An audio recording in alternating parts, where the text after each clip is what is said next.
নমস্কার বন্ধুরা, রাম রাম। তো আজ সকালে এমন একটা জিনিস পেলাম যা দেখে আমি অবাক হয়ে গেছি।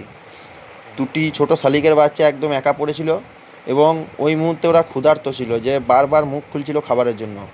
তাই আমি ঠিক করলাম ওদের একটু সাহায্য করব। কিন্তু ওরা খাবার খাবে তো? শেষ পর্যন্ত কি হলো ভিডিওটি শেষ অবধি দেখুন।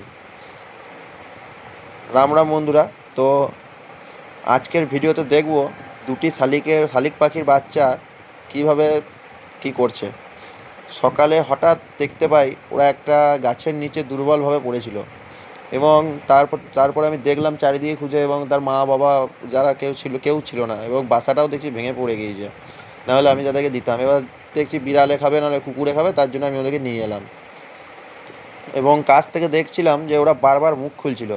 বুঝলাম ওদের খাবারের দরকার, তাই আগে নিরাপদ জায়গায় রাখলাম। আমার বাড়িতে একটা ছোট্ট খাঁচা আছে, তো এই খাঁচার ওখানে রাখলাম আমি।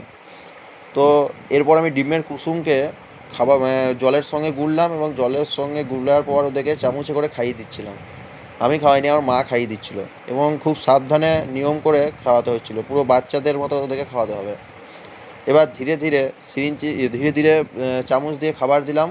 প্রথমে একটু ভয় পাচ্ছিল পাখিগুলো, পরে মুখ খুলে বারবার নিজেরাই খেতে শুরু করলো এবং খাওয়ানোর পরে ওদের গরম ও নিরাপদ জায়গায় রাখলাম। ছোট পাখির বাচ্চাদের নিয়মিত খাবার ও যত্ন দরকার। এখন ওরা আগের থেকে অনেক চঞ্চল দেখাচ্ছে। আশা করি দ্রুত সুস্থ হয়ে উঠবে এবং ওরা খুব ভালোভাবেই সারভাইভ করতে পারবে। কি সুন্দর দেখো বন্ধুরা, আমার মা পাখির বাচ্চাগুলোকে কি সুন্দরভাবে খাইয়ে দিচ্ছে এবং খাওয়ানোর পর ওরা ধীরে ধীরে খাচ্ছে এবং জল খাইয়ে দিচ্ছে দেখো কীভাবে। এবং হাতে করে চামচে করে যাদেরকে জল কোনো দিন খাওয়ানো যাবে না, আর খাওয়াবে না, চেষ্টা করবে না। হ্যাঁ। তারপর আর একটা পাখি, দুটো পাখির বাচ্চা পেয়েছিলাম, তো আর একটা পাখিকে খাওয়ালাম আমার মা। তো তারপরে আবার একটা পাখিকে খাওয়ানোর চেষ্টা করছে। ঠিক আছে।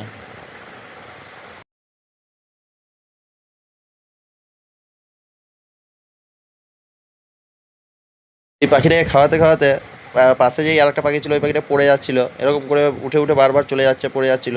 এবং পাশ থেকে আমার মা দেখতে পাই যে খুব হাঁ করছে খাওয়ার জন্য, ওর পেটটা এখনও ভরেনি।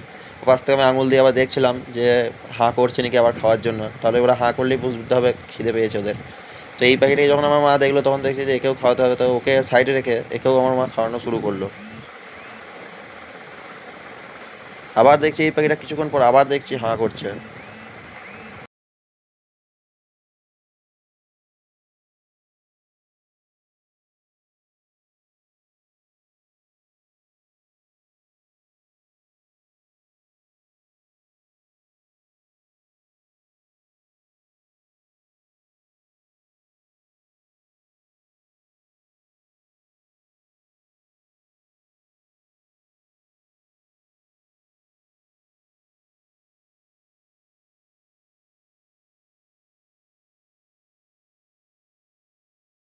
তো আমি এদেরকে তারপর খাওয়ানো দাওয়ানো হয়ে গেল এবং তারপরে এদেরকে আমি একটা নিরাপদ জায়গায় রাখার চেষ্টা করলাম এবং আমার বাড়িতে যে খাঁচা ছিল ওই খাঁচার ওখানে এবার রাখার চেষ্টা করলাম আমি এদেরকে।